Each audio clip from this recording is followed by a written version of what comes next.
I kind of like to think of it as a slingshot, right? Sometimes in life, there's this hold back in order for you to go forward. One isn't better than the other. They both work together. So when you fall back into that space of, let's say, quote, old Nathan, you're in that pullback to say, hey, wait a minute. And I always say, when you're in that space, make sure you're focusing your aim in the direction that you want to go. So instead of people with low self-esteem and stuff beating themselves up on, here I am again, and this is what's happening, see it as like a slingshot. You're being held back to really, when that energy shifts, refocus, to go, to get that momentum going, to go forward again, right? And I just feel like that's life.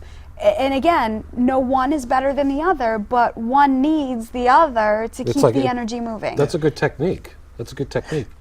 That you know you're in that situation. You're gonna like, all right, this is gonna propel me forward because I know what I want, where to go, and I've done this before, and now I'm more focused and re-energized. And you keep doing that, and it's gonna become second nature to you. So when we do have these earth experiences, you'll be able to do it really easy, much more easily than. Plus, you can accept the space you're in.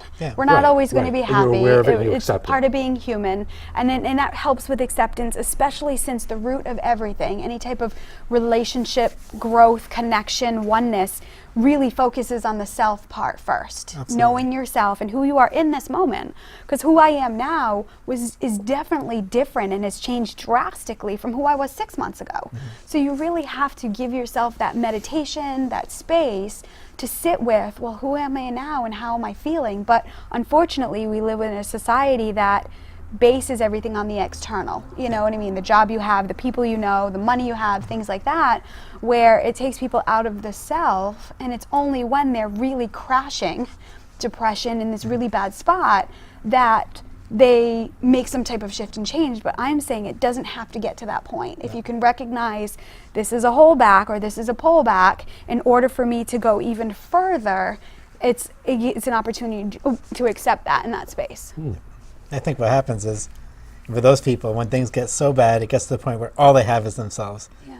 And then they have to work on themselves because they have nothing left. You know, and I think, again, you don't have to do that, but don't keep looking outside yourself to find happiness. Don't keep looking, if I have this, I'll be happy, because and don't beat yourself up either. It's temporary. And that's the key. Sometimes people be like, oh, why can't I get a hang of this? And they keep going back. And here I am again. Exactly. And they beat themselves up. No. Don't do that. Just kind of. And it's a practice. It's a learning. It's a practice. It's like anything, you get better at it as more you go. And any type of spiritual path, this is part of the process. You know, you go through the emotional stuff, and then you go through the life is the best thing ever. And then you're like, I'm all set and done with this. But yet, it's the holdbacks that give you an opportunity to go deeper within, to really explore what and how you're feeling in that moment, and how you can make better decisions going forward in accordance of who you are. I think that's the essence of self-love and self-care. It's not massages and, you know, going on fancy vacations and stuff. That all stuff can help, but truly it's temporary. If you are not practicing that self-love on a regular basis, it's never going to hold. Like any type of successful person, any type of person who's, you know, growing businesses or motivational speakers or entrepreneurs, the most successful ones have a regular regimen of self-care, whether it be yoga, meditation, breathing, the gym, a trainer, something. And that's a means to, but you can't do it without the internal work, right? It's all internal. You know, that's where it starts. That's where it ends. And you have to be comfortable with yourself. Most people aren't comfortable with themselves, because as soon as they stop, they think about all the things that they didn't do, that they should be doing, that they're judgmental, and they judge themselves much more harshly than the people around them. So it's easier to escape that, but I say sit with it. Give yourself permission to feel all those feels. Get some support. If people who have done it or people who have experienced it, there's so many free things on YouTube that can help people in that space. But I think that's the thing, is like, always consider the sources excellent on YouTube. That's what I hear. I've heard about it before. We can help tremendously, right? Exactly. They're great people. But I think always that's consider the source. .com. But even just the title, so always consider the source. Absolutely. So where are you going? Are you going external? Because external is other people's manifestations based on where they already were. So the outside world is the past. It's history. of where people have been. And if you look around you, most people look at the world and they think, oh God, can't we do better than this? Well, if that's the case, then don't use all of this to judge where you are, because you're already starting out at a low point. But if you go within and say, all right, what does the source feel about me? And use your emotions to tell you what God thinks about something. If you're in a place and you feel joy about it, guess what? Source is right there with you. You're seeing through the eyes of Source. If something's happening and it doesn't feel right, and it feels uncomfortable and painful and hurting, well, that means you're not quite in alignment with it. You're not in alignment with all that is. That source energy. So you're not seeing the full perspective. You're not seeing the full. And it's there. It is. It's always there. Yeah. So you can think that it's not there, but it really is there. It's like when somebody and loses when you learn to their tap keys. into that, you can change situations like that. Absolutely. It's like when somebody loses their keys and it's like right there in front of them, but they're late and all this stuff builds up, and somebody walks in the room and saying, oh, they're right here. Yep. It's the same thing. Like we go into that And you fear just want to place. take that person out right away. But you can't see it because your perception is that it's lost and things aren't good. So that, in essence, it doesn't exist to you in that moment. Yeah. Until somebody that comes in has no resistance to it says, oh, it's right there. Then you see it, and it's just like, to you, it just appeared there. It wasn't there before. There are times, though, the spirit does play tricks. But I think that's all the same thing. Right. I think that our reality isn't as secure and steadfast as we might think it is, that it's energy perceived. Right. I think we hold on to that reality so tight that it can lead us astray. Absolutely. And if we get back into ourselves, like you say, then we can navigate it much better. Yeah. And I think that's a key. And it's a regular. Instead of reacting to things, it's you can actually be the driver, starting inside. The way you are, no matter what conditions or what's happening out there in the real world. Don't be part of that material world, that matter world, because then you're just reactions. But once you get inside, you can be in a situation and you can step aside. How many people have been in a crowded room and feel alone? Because they're stepping inside, not necessarily they're feeling well about it, but they're stepping inside, and everything else is like secondary. You can do that in a place of joy or peace, then you can really rock it, because you'll have control over, your everything, your being, no matter what situation it is.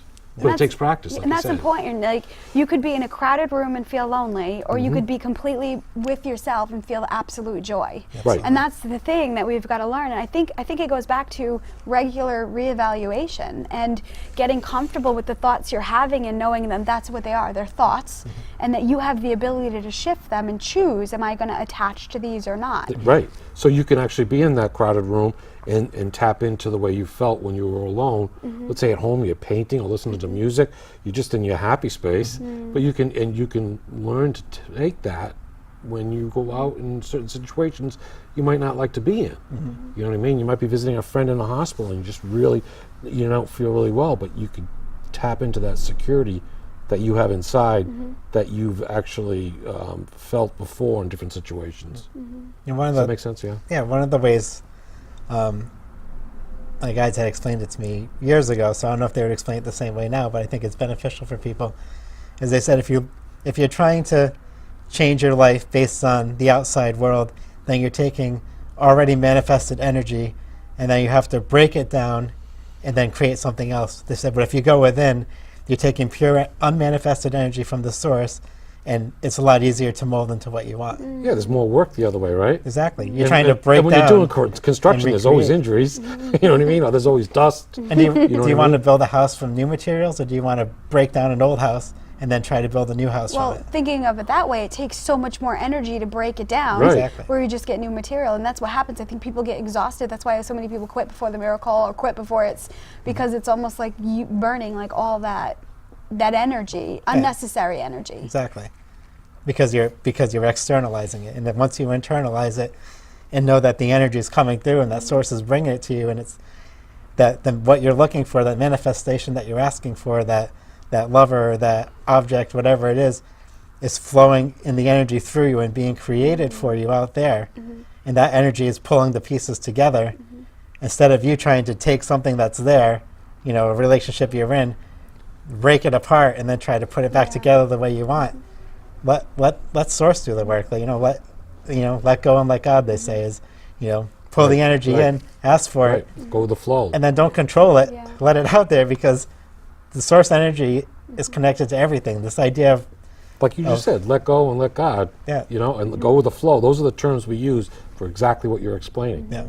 Also, be in the moment. There's another one. One of the things that I've been practicing lately Should we be dinging these? I know, right? I don't know. Be in the moment. There's like 3 or 4 of them, but they're all really make a point. Yeah. And they're perfect. It's true. And so when I say be in the moment, I mean that what I'm consciously doing on a regular basis is checking in many points throughout the day how I'm feeling.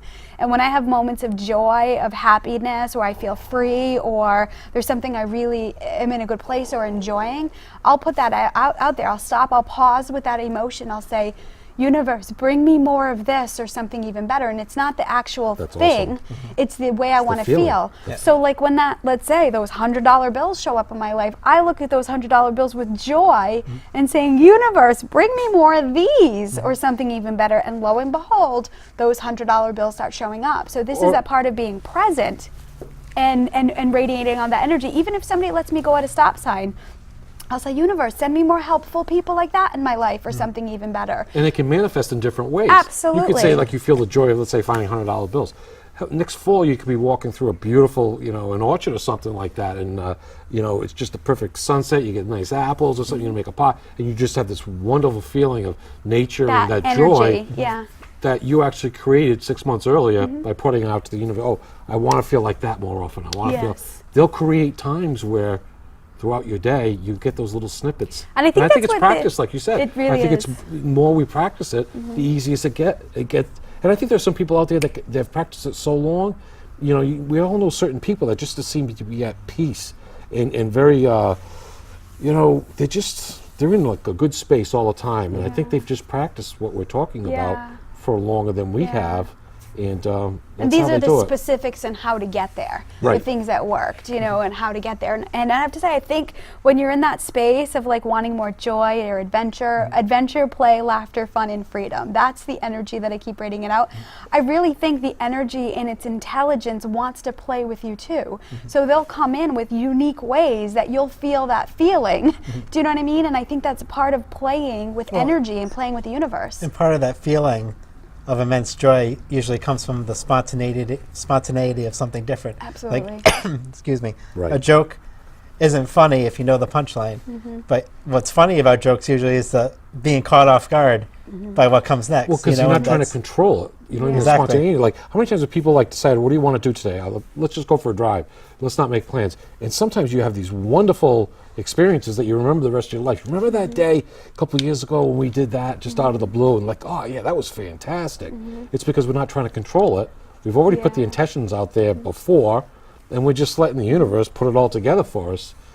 And that's when just going with the flow. Yeah, and that's when you're when you're in that moment and you're having that fun, check in and saying, universe, God, source, creator, I want to feel this more. This is fun. I get it. Yeah, say that. Instead of dwelling back on, I want to go back to that place. I want to have that joy then, because at that point you're already putting the lack thereof. Yeah. So when you're in it, conditions. When you're in it, you're like, this feels so good. Bring me more of this. And that's a great example, because how many times do people go back to that same place where they had that unexpected experience, and it's just not the same?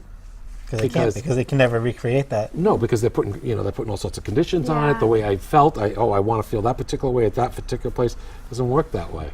And the interesting thing is, when you're saying, universe, bring me more of this feeling, what the universe is saying back to you is, we're giving this to you all the time. Be open to it. Yeah. Because the thing is, when you're fully connected to source, that's how you feel. Yeah. Yeah. So that's what I heard when you were saying that. Acknowledging, I get it. Like, I get it. Like, telling even myself, like the human part of me, like, this is it. Right. So now you're searching for more because it's an experience that you had. And so how about this? So when next time you catch yourself feeling down, say to yourself, oh yeah, I want to be open to feeling that in this moment, because even with what I'm going through, I can feel that same joy that I had before. Yeah. And so you might not get to the same level, but you're going to open up a little bit more. You're going to shift the energy because your focus isn't on now, oh, woe is me. Your focus is on, oh, yeah, I remember how that felt. And this is only temporary, and instantly you can totally shift it. You know, you have a choice to stay in the happiness or to stay in the sadness. Like, and that's the thing. I think most people don't realize that they have a choice. You know, I've seen people who are going through the worst of the worst experiences, but they're still laughing and making jokes in it. And people are like, oh, how could they? No, they've chosen to not let this suck them in. It doesn't mean they don't have sadness. It doesn't mean they don't have confusion and frustration, but they don't stay in it. So I'm not saying you also need to feel the sadness. You need to feel that you're in that place. Again, the holdback, but you don't have to stay there. You can acknowledge it as something. Some people just say, I'm pissed off and I want to stay pissed off just for now. You know, and they kind of get it out of their system and they're like, all right, enough's enough. Now let's get back to and I think that's part of being human. It's like giving yourself permission to feel whatever Don't that is. hold it in. Yeah, you know, we know the problems that can manifest that way. But when you give yourself permission to feel that way, even the anger and the sadness feels a lot better because you're not fighting it. You're not judging it because all of a sudden it's like, no, I want to be really pissed now, and that's okay. And there's a part of you that's gonna love the moment, even though maybe you're angry. There's a part of you that's loving the empowerment of it and the freedom to be that way, and instantly you're stepping more into that source energy feeling of it because you're giving yourself the freedom to be. You're giving yourself the freedom to accept the moment as it is.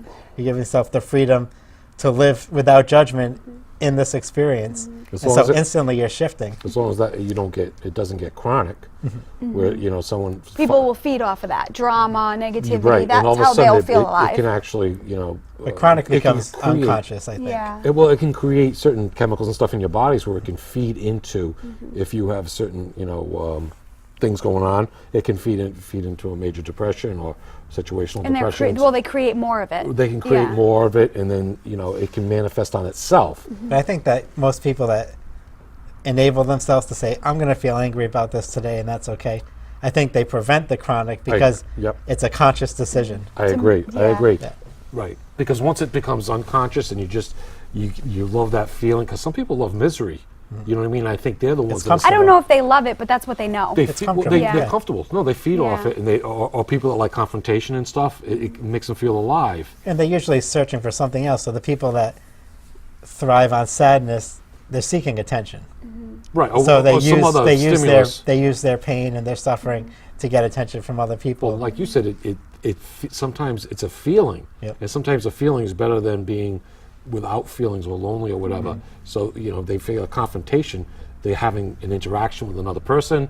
I mean, it's not healthy, but it's an interaction and they're feeling, and it's not a healthy way to do this. So we have to be aware of that and bring us back to our center and say, something, nope, we want to put out the good feeling that I want to have with this person or this situation, and change that negative feedback loop, so people are aware of that, because we've all run into people like that, and they can change. I mean, it can be changed. It's not like they're stuck like that for life and stuff. And I think that's that part of flexibility. I think that's another thing that I work with is like flexibility, because you just never know when good or bad stuff are going to happen, right? And I think being able to be a flexible person in, okay, this wasn't my plan for the day, but this is the space I'm in. Like you were talking about earlier, that, when you were preparing all this equipment, you were dropping things and it was getting frustration. Now, if you were saying, well, this has to be this way and it's not going this way, you could make yourself even more angry. But the flexibility is, oh, well, I'm noticing this experience and I can laugh at it and see it. But I think that's the part where I think people get caught up too, is they have such a rigid plan of the way they want to feel, or they want to harness this energy for so long that the second that they don't, they become rigid and again beat themselves up and go into this place of judgment where I think that go with the flow, right? And that's what that means. It's like, be flexible. Like if you wake up in the morning and let's say you run 3 miles every morning, and you wake up and your body's tired, do some yoga, do some meditation instead. Be flexible with what your body needs, and then you'll be more in tune with it, as opposed to creating such a rigid schedule that if you can't honor that on a regular basis, it throws your whole system off. You beat yourself up. Oh, I didn't do this today, I didn't do that. You're too rigid, you break. true. As Bruce Lee would say, be like water and go with the flow. Yep. Hi, everybody. If you like what you watch, please subscribe on YouTube and like us on Facebook. And check out our website at alwaysconsiderthesource.com. Hey, if you want us to come out to your location and do a live setup, we'd love to do that. Continue to send in your questions, and we look forward to interacting with you. And remember, always consider the source.